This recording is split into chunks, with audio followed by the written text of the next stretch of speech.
لا شريك له وأشهد أن محمدا عبده ورسوله اللهم صل على محمد وعلى آل محمد كما صليت على إبراهيم وعلى آل إبراهيم إنك حميد مجيد اللهم بارك على محمد وعلى آل محمد كما باركت على إبراهيم وعلى آل إبراهيم إنك حميد مجيد فقد قال الله تعالى في محكمه التنزيل أعوذ بالله من الشيطان الرجيم يا أيها الذين آمنوا اتقوا الله حق تقاته ولا تموتن إلا وأنتم مسلمون يا أيها الناس اتقوا ربكم الذي خلقكم من نفس واحدة وخلق منها زوجها وبث منهما رجالا كثيرا ونساء واتقوا الله الذي تساءلون به والأرحام إن الله كان عليكم رقيبا يا أيها الذين آمنوا اتقوا الله وقولوا قولا سديدا يصلح لكم أعمالكم ويغفر لكم ذنوبكم ومن يطع الله ورسوله فقد فاز فوزا عظيما فإن أصدق الحديث كتاب الله وخير الهدي هدي محمد صلى الله عليه وسلم وشر الأمور محدثاتها فإن كل محدثة بدعة وكل بدعة ضلالة وكل ضلالة في النار அளவற்ற அருளாளன் நிகரற்ற பேரன்புடையோன் துணை துணையற்ற எல்லாம் வல்ல அல்லாஹ்வின் திருப்பெயரால் ஆரம்பம் செய்கின்றேன். எல்லா புகழும் எம்மையெல்லாம் படைத்து பரிபாலிக்கக்கூடிய வல்லோனாகிய அல்லாஹுக்கே உரித்தாகட்டும். அல்ஹம்துலில்லாஹ். ஸலவாத்தும் சலாமும் எங்களுடைய தலைவர் இறுதி இறை தூதர் முஹம்மது முஸ்தபா ஸல்லல்லாஹு அலைஹி வஸல்லம் அன்னவர்கள் மீதும் அன்னலாரின் வாழ்க்கை வழிச்சுவடுகளை உண்மைக்கு உண்மையாக பின்பற்றி வாழ்ந்த உத்தம சஹாபா தோழர்கள், அவர்களை அடுத்து வந்த தாபிஊன்கள், தபஅ தாபிஈன்கள் எம் எல்லோரும் மீதும் உண்டாக வேண்டும் என்று ஆரம்பமாக பிரார்த்தனை செய்து கொள்கின்றேன்.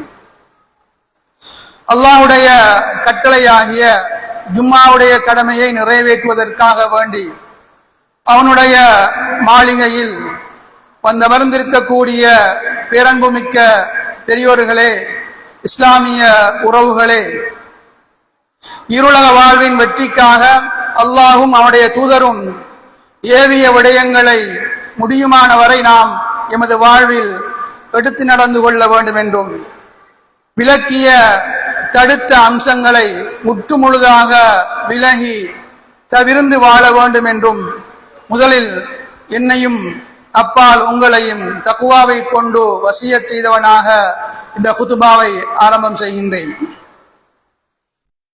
இன்றைய இந்த குதுபாவிலே சமூகத்தை சீரமைப்பதில் மஸ்ஜிதுகள் ஆற்ற வேண்டிய பங்களிப்பு என்ற தலைப்பு தரப்பட்டிருக்கிறது.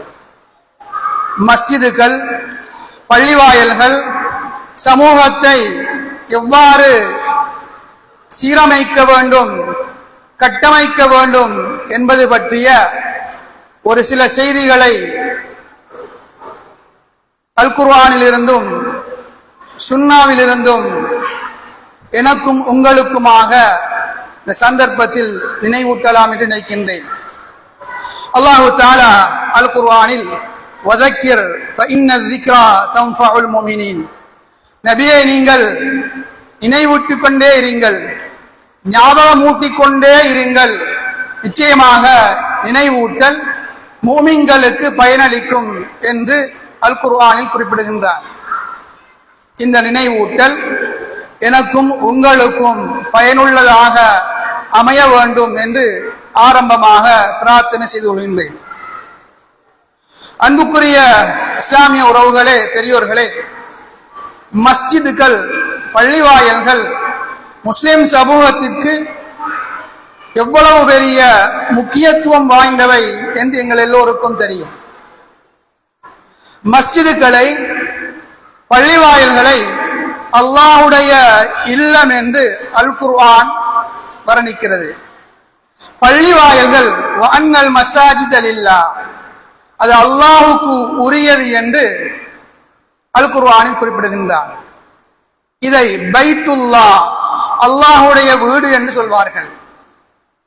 இந்த உலகம் முழுவதும் அல்லாஹுக்கு சொந்தமானதுதான். ஆனாலும் அல்லாஹ் தன்னுடைய பெயரோடு எதை இணைத்து பேசுகின்றானோ அது அல்லாஹ்விடத்தில் மகத்துவமிக்கது என்பதை சுட்டிக்காட்டுகிறது. சாலிஹ் அலைஹிஸ்ஸலாத்துடைய சமூகத்தில் ஒரு ஒட்டகத்தை அல்லாஹ் தஆலா அனுப்புகிறார். அதை நாகத்துல்லா என்கிறார், அல்லாஹுடைய ஒட்டகம். எல்லா ஒட்டகங்களும் எல்லா உயிரினங்களும் அல்லாஹ்வுடையது. ஆனால் அல்லாஹ்வுடையது என்று அவன் இணைத்து பேசுகின்ற பொழுது அது மகிமை பெறுகிறது, சிறப்பு பெறுகிறது. எல்லா மாதங்களும் அல்லாஹ்வுக்குரியவை. ஆனால் முஹர்ரம் மாதத்தை அல்லாஹு தஆலா ஷஹ்ருல்லா என்று அல்லாஹ்வுடைய தூதர் ஸல்லல்லாஹு அலைஹி வஸல்லம் சொல்கிறார்கள். அல்லாஹுடைய மாதம். அப்படி என்றால் முஹர்ரம் மாதம் அல்லாஹ்விடத்தில் கண்ணியமிக்கது, பெருமதிப்புக்குரியது என்பது பொருள். அது போன்றுதான் அல்லாஹுடைய வீடாக மஸ்ஜிதை அல்லாஹு தஆலா பிரகடனம் செய்கிறான். இந்த உலகத்தில் இருக்கக்கூடிய இடங்களில் அல்லாஹுக்கு மிக விருப்பமான இடமாக மஸ்ஜிதுகளை அல்லாஹ்வுடைய தூதர் ஸல்லல்லாஹு அலைஹி வஸல்லம் அவர்கள் அடையாளப்படுத்துகிறார்கள். அஹப்புல் பிலாதி இலல்லாஹி மஸாஜிதுஹா, அல்லாஹுக்கு ஊர்களில், இடங்களில் மிக விருப்பமானது அந்த ஊரில் இருக்கக்கூடிய பள்ளிவாயல்கள், மஸ்ஜிதுகள் என்று நபிகள் நாயகம் ஸல்லல்லாஹு அலைஹி வஸல்லம் அவர்கள் குறிப்பிடுவதை பார்க்கிறோம். இந்த மஸ்ஜித் ஒரு மூமினுடைய, முஸ்லிமுடைய வாழ்வில் தவிர்க்க முடியாத ஒன்றாக இருக்கிறது. மஸ்ஜிதுகள் இல்லாத ஊர் அது உண்மையில் ஒரு இஸ்லாமிய ஊராக இருக்க முடியாது. அதனால்தான் ரசூல் ஸல்லல்லாஹு அலைஹி வஸல்லம் வாழ்க்கையில் மிகப்பெரிய இரு நிகழ்வுகளை அல்லாஹு தஆலா ஏற்படுத்துகிறான். ஒன்று இஸ்ரா மிஅராஜ் என்ற நிகழ்வு, இன்னும் ஒன்று ஹிஜ்ரத் என்ற நிகழ்வு. இந்த இரண்டு நிகழ்வுகளும் நபிகளாருடைய வாழ்வில் மிகப்பெரிய தாக்கத்தை ஏற்படுத்தியவை. இந்த இரண்டு நிகழ்வுகளும் மஸ்ஜிதுகளோடு பின்னி பிணைந்திருப்பதை நாங்கள் அவதானிக்க முடியும். சுப்ஹானல்லதி அஸ்ரா பிஅப்திஹி லைலம் மினல் மஸ்ஜிதில் ஹராம் இலல் மஸ்ஜிதில் அக்ஸா. மிஅராஜுடைய பயணத்தின் முதல் பயணமாக இஸ்ரா அமைகிறது. அந்த இஸ்ராவுடைய பயணம் மஸ்ஜிதுல் ஹராமில் இருந்து மஸ்ஜிதுல் அக்ஸா நோக்கிய பயணம். அல்லாஹ் தஆலா ஒரு வார்த்தையை பயன்படுத்துகிறான் என்றால் நாங்கள் பேசுவதை போன்று அவன் எழுமாறாக நோக்கம் இல்லாமல் பயன்படுத்துவது கிடையாது. அல்லாஹுடைய ஒவ்வொரு வார்த்தைக்கும் மிகப்பெரிய அர்த்தம் உண்டு. மஸ்ஜிதுல் ஹராமில் இருந்து அக்ஸா நோக்கிய பயணம் இஸ்ரா என்று நாங்கள் அறிவோம். இது மஸ்ஜிதுகள் வாழ்க்கையில் எவ்வளவு முக்கியத்துவம் வாய்ந்தது என்பதை சொல்கிறது. நபிகள் நாயகம் ஸல்லல்லாஹு அலைஹி வஸல்லம் அவர்கள் மக்காவிலிருந்து மதீனாவுக்கு ஹிஜ்ரத் பயணம் போகிறார்கள். ஹிஜ்ரத் பயணத்தின் இடையில் குபா என்ற இடத்தில் தங்குகிறார்கள். அங்கே ஒரு மஸ்ஜிதை நிறுவுகிறார்கள், மஸ்ஜிதுல் குபா. பிறகு அந்த பயணத்தை தொடர்ந்து மதீனாவுக்கு போகிறார்கள். அவர்கள் போன வாகனம், ஒட்டகம், இரண்டு அனாதை குழந்தைகளுக்கு சொந்தமான ஒரு இடத்தில் அமர்கிறது. அந்த இடத்தில் பள்ளிவாசலை அமைக்குமாறு, மஸ்ஜிதை அமைக்குமாறு சஹாபாக்களுக்கு கட்டளை இடுகிறார்கள். அந்த இடத்தை விலை கொடுத்து வாங்குகிறார்கள். அந்த இடத்தை அன்பளிப்பாக கொடுப்பதற்கு அந்த அனாதை குழந்தைகள் முன்வந்த பொழுது வேண்டாம், நான் விலை கொடுத்தே வாங்குகிறேன் என்று நபிகள் நாயகம் ஸல்லல்லாஹு அலைஹி வஸல்லம் அவர்கள் அந்த இடத்தை விலை கொடுத்து வாங்கி மஸ்ஜிது நபவியை நிறுவுகிறார்கள். மதீனாவுக்கு போய் இறங்குகிறார்கள். புதிய தேசம், புதிய சூழல், தங்குவதற்கு இடம் கிடையாது, தன்னோடு வந்த முஹாஜிர்களுக்கு ஆதரவு கிடையாது, யூதர்கள் இருக்கிறார்கள், இஸ்லாத்தின் எதிரிகள் இருக்கிறார்கள், அவர்களோடு ஒப்பந்தம் செய்ய வேண்டும், தங்குவதற்கு இடம் வேண்டும். அத்தனையையும் புறம் தள்ளிவிட்டு முதல் செய்த பணி மஸ்ஜிதை நிறுவுகிறார்கள். ஒரு ஊருக்கு, ஒரு சமூகத்திற்கு, முஸ்லிம் சமூகத்திற்கு முதன்மை இடமாக மஸ்ஜிதுக்கள் இருக்க வேண்டும் என்பதை இந்த நிகழ்வு எங்களுக்கு துல்லியமாக சொல்கிறது. அன்புக்குரிய இஸ்லாமிய உறவுகளே, பெரியோர்களே, இத்தனை சிறப்பு வாய்ந்த முக்கியத்துவம் வாய்ந்த இந்த மஸ்ஜிதுக்கள் வெறுமனே நபிகளாருடைய காலத்தில் தொழுகைக்காக திறக்கப்பட்டு தொழுகையோடு மூடப்படுகின்ற இடமாக இருக்கவில்லை. அந்த மஸ்ஜித் ஒரு நீதிமன்றமாக இயங்கியது. சமூகத்தில் வரக்கூடிய சர்ச்சைகளை, பிணக்குகளை தீர்த்து வைக்கின்ற ஒரு நீதிமன்றமாக, ஒரு இணக்க சபையாக அந்த மஸ்ஜித் விளங்கியது. யுத்த களங்களில் காயப்பட்டு போன சஹாபாக்களுக்கு சிகிச்சை செய்கின்ற ஒரு மருத்துவ நிலையமாக அது இருந்தது. வசதியற்ற, வாய்ப்பற்ற இளைஞர்கள் அங்கே தங்கி கல்வி கற்கக்கூடிய ஒரு கல்வி நிறுவனமாக, ஒரு பல்கலைக்கழகமாக திகழ்ந்தது.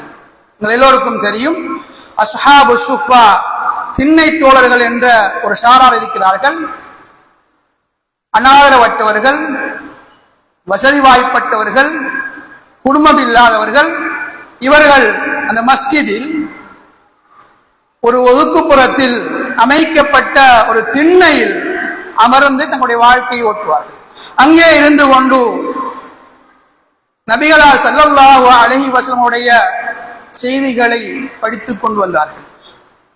அங்கே இருந்து படித்த ஒரு சஹாபிதான் அபூ ஹுரைரா ரலியல்லாஹு தஆலா அன்ஹு அவர்கள். ஹதீஸ் கலையில், ஹதீஸ் துறையில் அதிகமான நபிமொழிகளை அறிவித்தவர் அபூ ஹுரைரா ரலியல்லாஹு தஆலா அன்ஹு அவர்கள். சல்மானுல் ஃபாரிஸ், பாரசீகத்தைச் சேர்ந்தவர், அஸ்ஹாபு சுஃபா, திண்ணை தோழர்கள் ஒருவர். ஹந்தக் யுத்தம் நடக்கப் போகிறது. பாரசீக சமூகத்தின் யுத்த தந்திரங்களை சொல்லி முஸ்லிம்களுக்கு மிக பெரும் வெற்றியை ஈட்டி கொடுத்தவர் சல்மான் ஃபாரிஸ். ஹுதைபத்துல் யமான், அபூதர் அல் கிஃபாரி, பிலால் இப்னு ரபாஹ் போன்ற பெரும் பெரும் சஹாபாக்கள், இஸ்லாத்திற்காக தங்களை முழுமையாக அர்ப்பணித்தவர்களை உருவாக்கியது அந்த திண்ணைதான். மஸ்ஜிதுக்கள் மிகப்பெரிய கல்விமான்களை உருவாக்கி இருக்கிறது. மஸ்ஜிதுக்கள் அனாதரவற்றவர்களுக்கு, வசதி வாய்ப்பட்டவர்களுக்கான வேலை திட்டங்களை மிக கனகச்சிதமாக நிறைவேற்றி இருக்கிறது. நபிகள் நாயகம் ஸல்லல்லாஹு அலைஹி வஸல்லம் அவர்கள் ஒரு முற்பகல் நேரம் சஹாபாக்களோடு அமர்ந்திருக்கிறார்கள். ஒரு கூட்டம் வருகிறது. மெலிந்த தேகம், மெலிந்த உடலோடு, காய்ந்த முகத்தோடு வருகிறார்கள். செருப்பு கிடையாது, உடுப்பு இல்லை, வறுமை முழுமையாக அவர்களோடு ஒட்டி கொண்டிருக்கிறது. மிக பரிதாபகரமான தோற்றத்தில் அந்த சமூகம் வருகிறது. சாரார் வருகிறார்கள். இதை பார்த்த நபிகள் நாயகம் ஸல்லல்லாஹு அலைஹி வஸல்லம் முகம் மாறி போகிறது. கவலைப்படுகிறார்கள். வெளியே சென்று திரும்பவும் மஸ்ஜிதுக்குள் வருகிறார்கள். பிலால் ரலியல்லாஹு தஆலா அன்ஹுவை பார்த்து அதான் சொல்லுங்கள் என்கிறார்கள். அதான் சொல்லப்படுகிறது. தொழுகை நிறைவேற்றப்படுகிறது. பிறகு மின்பரிலே ஏறுகிறார்கள். அங்கே இருந்த சஹாபாக்களுக்கு குதுபா உரை நிகழ்த்துகிறார்கள். நீங்கள் உங்களிடம் இருக்கின்ற திர்ஹம்களை, தியார்களை கொண்டு வாருங்கள், கோதுமைகளை கொண்டு வாருங்கள், ஆடைகள் இருந்தால் கொண்டு வாருங்கள், எதுவும் இல்லை என்றாலும் ஒரு பேரித்தம்பளம் துண்டையாவது கொண்டு வாருங்கள், இந்த மக்களுக்கு நீங்கள் உதவி செய்ய வேண்டும் என்கிறார்கள். சஹாபாக்கள் எல்லோரும் வீடுகளுக்கு செல்கிறார்கள். ஒரு நபித்தோழர் தன்னுடைய வீட்டில் இருந்த சொத்துக்களை எல்லாம் அள்ளிக்கொண்டு நடக்க முடியாமல் தடுமாறி கொண்டு வருகிறார்கள், கொண்டு வந்து குவிக்கிறார்கள். இதை பார்த்த அத்தனை சஹாபாக்களும் வீடுகளுக்கு சென்று தங்களிடம் இருந்த அத்தனை உதவிகளையும் கொண்டு வந்து குவிக்கிறார்கள்.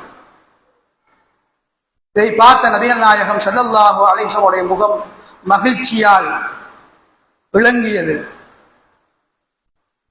அப்போது அல்லாஹ்வுடைய தூதர் சொன்னார்கள், யார் ஒரு அழகான வழிமுறையை காட்டுகிறாரோ அவருக்கு அவர் செய்த கூலியும் அதற்கு பிறகு செய்யக்கூடிய அத்தனை பேருடைய கூலியும் கிடைக்கும் என்கிறார்கள். இப்போது வறுமையோடு வந்த அந்த மக்களுக்கு, முதற் கோத்திரம் என்ற அந்த சமூகத்தாருக்கு போதுமான உதவி செய்கிறார்கள். இந்த செய்தி பள்ளி வாயில்கள் எப்படி இயங்க வேண்டும் என்பதை சொல்கிறது. கஷ்டப்படுகின்றவர்கள் உங்களை நாடி வந்தால், வறுமையோடு இருப்பவர்கள், பசியோடு இருப்பவர்கள் தேடி வந்தால், அவர்கள் கேட்காவிட்டாலும் குறிப்பறிந்து அவருடைய முகம் பார்த்து உதவி செய்யக்கூடிய பக்குவத்தோடு மஸ்ஜிதுடைய தலைமை இருக்க வேண்டும் என்பதனை இந்த சம்பவம் சொல்கிறது. இன்னும் ஒரு சந்தர்ப்பத்தில் நபிகள் நாயகம் ஸல்லல்லாஹு அலைஹி வஸல்லம் அவர்கள் பள்ளி வாயிலுக்கு வருகிறார்கள். அது தொழுகை நேரம் அல்ல. அப்போது அபூ உமாமா என்ற நபித்தோழர் அமர்ந்திருக்கிறார். நீண்ட நேரமாக பள்ளி வாயில் அமர்ந்திருக்கிறார். அவருடைய முகத்தை பார்த்தால் ஏதோ கவலையில் இருப்பதாக அல்லாஹ்வுடைய தூதருக்கு விளங்குகிறது.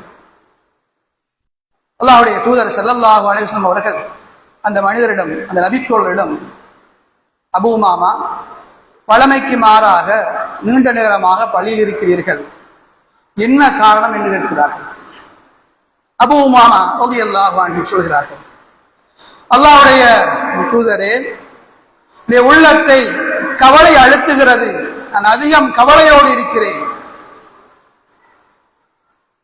தாங்க ஒண்ணாத கவலையோடு இருக்கிறேன், கடன் சுமையில் இருக்கிறேன் என்று தன்னுடைய கவலையை வெளிக்காட்டுகிறார்கள், சொல்கிறார்கள். இதை பார்த்த அல்லாஹ்வுடைய தூதர் ஸல்லல்லாஹு அலைஹி வஸல்லம் அவர்கள், நான் உங்களுக்கு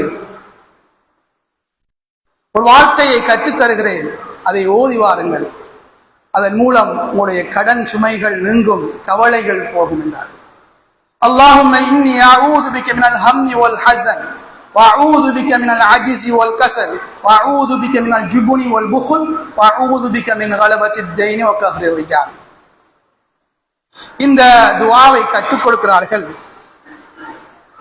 அந்த நபித்தோழர் சொல்கிறார், நான் இந்த துஆவை காலையிலும் மாலையிலும் ஓதி வந்தேன், அதற்கு பிறகு எனக்கு எந்த கவலையும் எந்த கடனும் இல்லை என்று சொல்கிறார்கள். இப்ப கவலை வருகின்ற பொழுது மனிதன் நாடி வருகின்ற இடமாக மஸ்ஜிதுக்கள் அமைய வேண்டும்.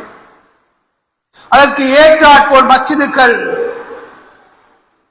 அமைக்கப்பட வேண்டும். நபிகள் நாயகம் ஸல்லல்லாஹு அலைஹி வஸல்லம் அவர்களுடைய சபைக்கு ஒரு நபித்தோழர் வளமையாக தன்னுடைய சின்ன குழந்தையோடு வளமையாக வருவார், சிறுவனோடு வருவார். கொஞ்ச நாளாக அந்த சஹாபியை காணவில்லை. இப்போது நபிகள் நாயகம் ஸல்லல்லாஹு அலைஹி வஸல்லம் அவர்கள் சஹாபாக்களிடம் வினவுகிறார்கள், வளமையாக தன்னுடைய மகனோடு வரக்கூடிய அந்த மனிதரை காணவில்லை, என்ன ஆயிற்று? ஏற்கனவே அந்த மனிதர் தன்னுடைய மகனோடு வருகின்ற பொழுது அந்த சஹாபியோடு அல்லாஹ்வுடைய தூதர் உரையாடுகிறார்கள். நீங்கள் இந்த உங்களுடைய மகனை விரும்புகிறீர்களா, நேசிக்கிறீர்களா என்று கேட்கிறார்கள். அல்லாஹ்வுடைய தூதரே, நான் அதிகம் நேசிக்கிறேன், என்னுடைய பிள்ளையை நான் அதிகம் நேசிக்கிறேன். நான் என்னுடைய பிள்ளையை நேசிப்பதை போல அல்லாஹ் உங்களை நேசிக்க வேண்டும் என்று விரும்புகிறேன் சொல்கிறார்கள். அந்த அளவுக்கு தன்னுடைய பிள்ளையை அதிகம் நேசிக்கிறார்கள். சில நாட்களாக அந்த மனிதரை காணவில்லை, உணவுகிறார்கள். சஹாபாக்கள் சொல்கிறார்கள், அந்த குழந்தை மரணித்து விட்டார், அவருடைய பிள்ளை மரணித்து விட்டது, அதனால் அவர் கவலையால் மஸ்ஜிதுக்கு வராமல் ஒதுங்கி இருக்கிறார் என்று சொல்கிறார்கள். அந்த மனிதரை தேடி சென்று அழைத்து அவருக்கு ஆறுதல் சொல்கிறார்கள். சொல்லிவிட்டு சொன்னார்கள், நாளை மறுமையில் நீ சுவனத்தில் எந்த வழியில் நுழைகின்ற பொழுதோ அந்த வழியில் உன்னுடைய குழந்தை நின்று கொண்டு உனக்காக காத்து கொண்டிருந்து உனக்காக அந்த சுவனத்தின் கதவை திறந்து விடுவதை நீ விரும்புகிறாயா என்று கேட்கிறார்கள். ஆம் என்று அந்த நபித்தோழர் சொன்னதும், உனக்காக உன்னுடைய குழந்தை நாளை மறுமையில் சுவன வாசலில் காத்து கொண்டிருக்கும் என்று சொல்கிறார்கள்.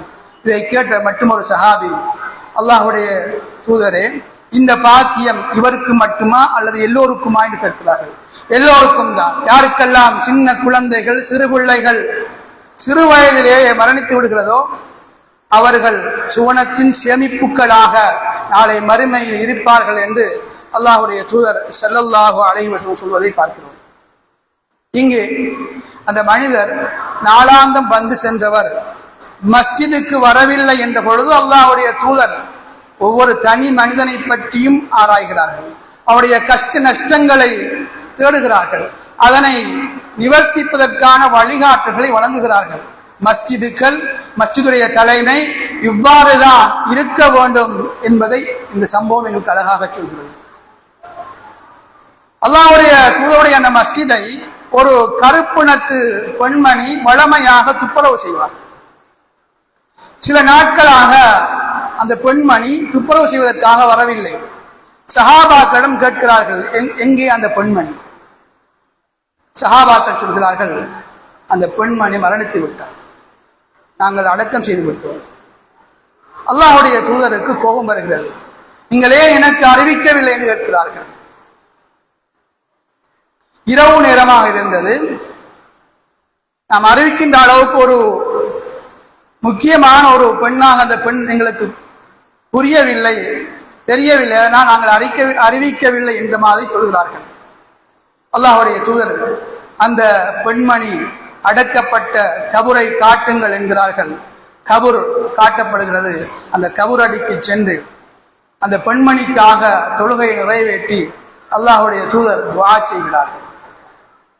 மஸ்ஜிதுகளோடு நாங்கள் எவ்வாறான உறவுகளை பேண வேண்டும்?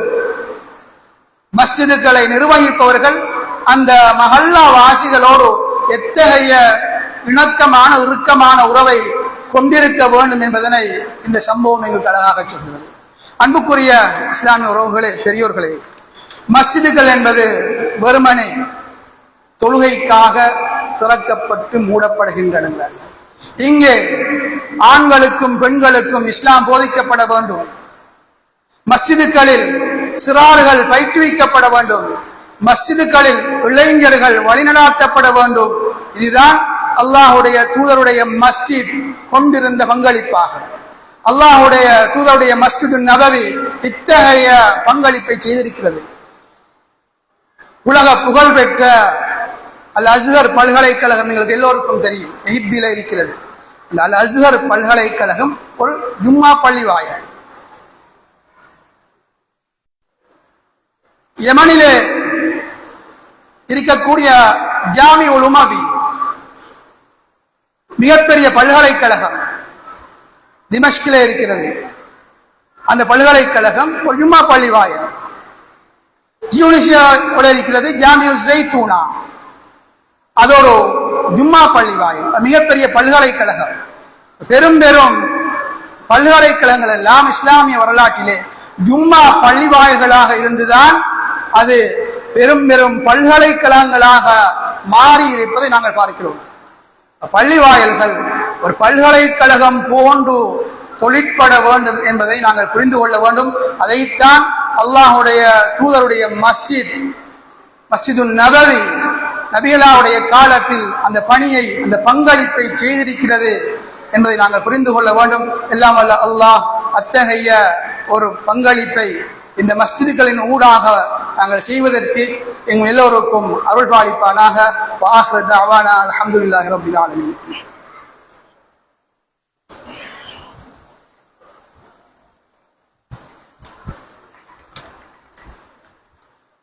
அல்ஹம்துலில்லாஹி வஹ்தா வஸ்ஸலாத்து வஸ்ஸலாமு அலா நபிய்யில் முஸ்தஃபா அம்மா பஅத்.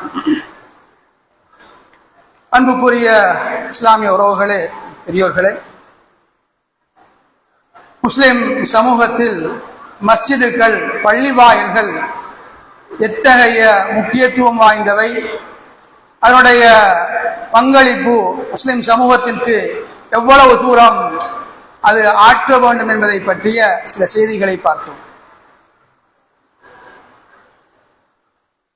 இன்றைய கால சூழலிலே மஸ்ஜிதுகளை விட்டும் தூரமாகி மாணவர் சமூகம், இளைஞர் சமூகம் மஸ்ஜிதுகளை விட்டும் தூரமாகி தவறான பாதைகளுக்கு செல்வதை நாங்கள் அறிவோம். மிக பெரும் சவாலாக இந்த இளைஞர் சமூகம் மாறி போய் வருகிறது. அந்த இளைஞர் சமூகத்தை பள்ளி வாயில்களோடு இணைக்கின்ற, அந்த இளைஞர் சமூகத்திற்கு விருப்பமான இடமாக பள்ளி வாயில்களை மாற்ற வேண்டிய பொறுப்பு எல்லோருக்கும் இருக்கிறது. பள்ளி வாயில்களின் ஊடாக இளைஞர் மன்றங்கள், இளைஞர் கழகங்கள் நிறுவப்பட வேண்டும். விளையாட்டு கழகங்கள் பள்ளி வாயிலின் ஊடாக நிர்வகிக்கப்பட வேண்டும்.